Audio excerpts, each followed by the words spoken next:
Hi, America. It's old Sean Boy coming to talk to you about Letitia James. Talk about karma and what we call, the irony coming back to bite her in the butt.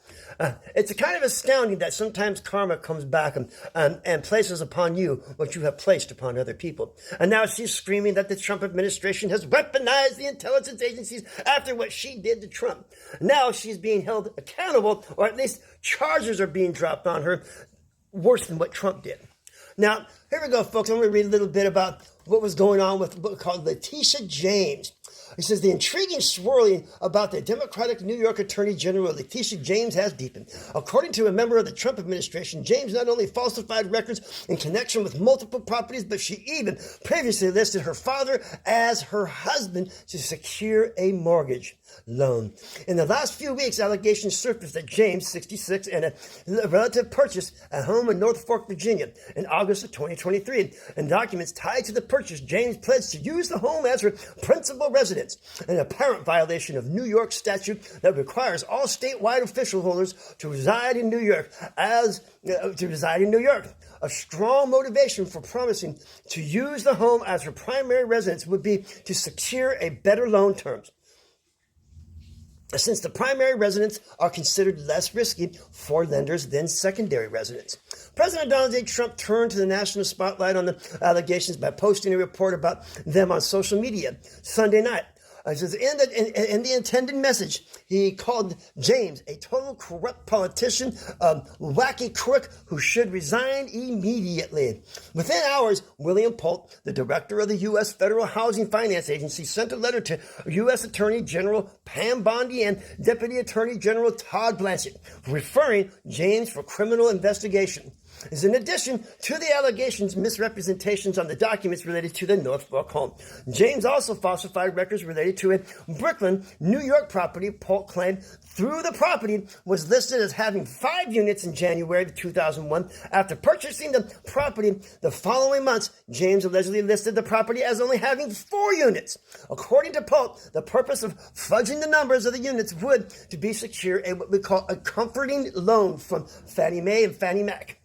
This is entities of the federal government under the purview of the FHFA. To qualify for a comforting loan, a property may have no more than 4 units.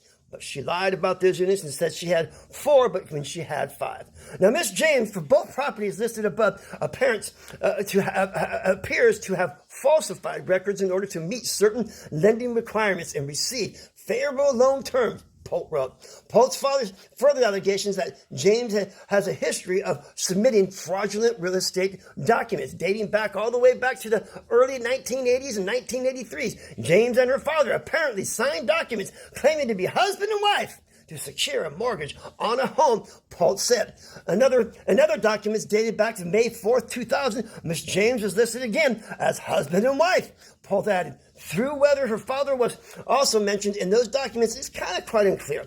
While this was a long time ago, it raises serious concerns about the validity of Miss James's representations on mortgage applications, Polt claimed. On accounts of James' apparent patterns of lies and obfuscation to game the lending system, Polt recommended the Department of Justice look into whether she committed wire, mail, and bank fraud and made false statements to a financial institution, among other crimes. In a statement, a spokesperson for James dodged the specific allegations entirely and suggested that bullies in the Trump administration were attempting to weaponize the federal government against what we call upstanding, law-abiding officials. Wow, America, after what they have done to Trump, of course they're going to say stupid stuff like that. Attorney General James is focused every day, they said, on protecting the New Yorkers, especially at this administration's weaponization of the federal government against the rule of law and the Constitution. She will not be intimidated by bullies, no matter who they are, the statement said. This turn of events is even more remarkable considering the accusation James has lobbed at Trump and the Trump Organization. In October 2023, just 2 months after buying the North Fork home and about the time she was supposed to make it her principal residence, James launched a civil suit against Trump, the Trump Organization, claiming it overvaluated property to negotiate better deals with banks and insurance companies. A jury agreed and slapped the organization with a $400 $155 million judgment. The judgment is currently under appeal, and members of the New York appeal courts already signed support for either overturning or at least reducing it. Now that James is facing similar allegations, leftists and their media allies are accusing the administration of exacting retribution against Democrat officials like James, who engaged in a lawfare campaign against Trump. The Daily Beast claimed that Trump is seeking revenge with the criminal referral from Polt. But others, including legal scholars Jonathan Turley, noted that James set a high standards regarding Trump and his responsibility for any misstatements, no matter how minor, from the organization that bears his name. If held to the same standards, she will likely fall short, Turley indicated. She insisted that these what we call technicalities matter and that the powerful should not be given a free pass, Turley explained to Laura Ingraham on Fox News Tuesday night. Well, that bill has come to do. So the DOJ did not respond to a request for comments from the Ingraham angle. Now, America, wow. This once again, we are uncovering the corruption of the Democratic Party. It's astounding. They'll sit there and break the laws. They do all the things. They'll point the finger at everybody else, and here they are behind the scene doing exactly what they're trying to put somebody in prison for. That is what we call a contradiction to your own belief system, and that is dangerous to a democracy with people who have power like her. It's time to stand up, America, and see things as is, not as we wish it to be.